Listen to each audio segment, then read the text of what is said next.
the Duke and Duchess of Sussex travelled from California to join the royal family and the British public in the celebrations for the Queen's 70-year reign this week. Their much-awaited trip has inevitably put all eyes on them, including those of journalists Katie Nicholl and Adrienne Arsenault. The two were reporting on air with CBC Today when they saw Prince Harry and Meghan being driven out of Clarence House, the home of the Prince of Wales and Camilla, Duchess of Cornwall, who shortly after left their residence, too. A royal aide said that while they were happy to see Prince Charles, they had no desire to meet the Cambridges at a Jubilee reception afterwards.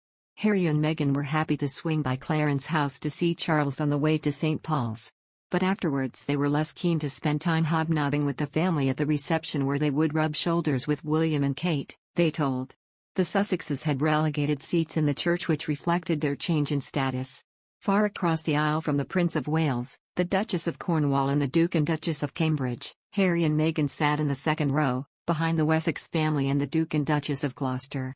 Working royals filled the front row chairs, meaning there was no place there for Harry and Meghan in the prime positions. They no longer use their HRH styles, and the event was their first public appearance alongside the Windsors since they stepped down as senior royals 2 years ago amid the Megxit storm. They did however make a solo procession, holding each other's hand, down the nave of St. Paul's Cathedral, after the rest of the mass of more than 40 royals and before future King Charles and the Cambridges. They were personally escorted by Lieutenant Colonel Sir Alexander Matheson of Matheson, the Queen's senior gentleman usher. With little happening at grand choreographed royal occasions by chance, it appeared to be a recognition of Harry's place as sixth in line and a former spare to the heir and of the way things used to be. Meghan, in an elegant Dior trench coat and matching hat, smiled as she walked through the church, while Harry bit his lip at times, while also nodding greetings to members of the congregation. There was no obvious interaction shown on the television camera between Harry and William, or between Meghan and Kate.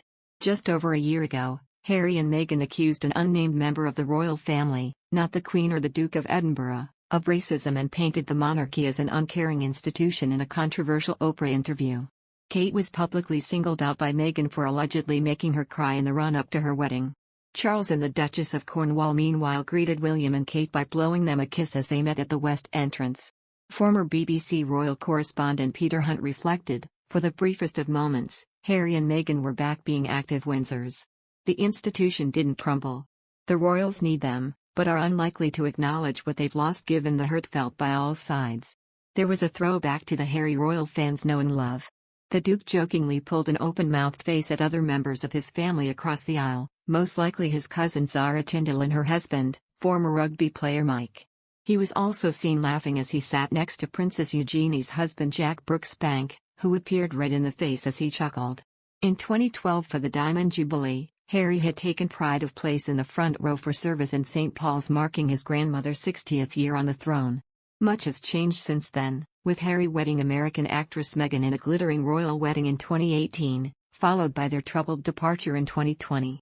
The mass gathering of nearly 50 royals including Harry and Meghan was invited to a special celebratory reception at the Guildhall afterwards.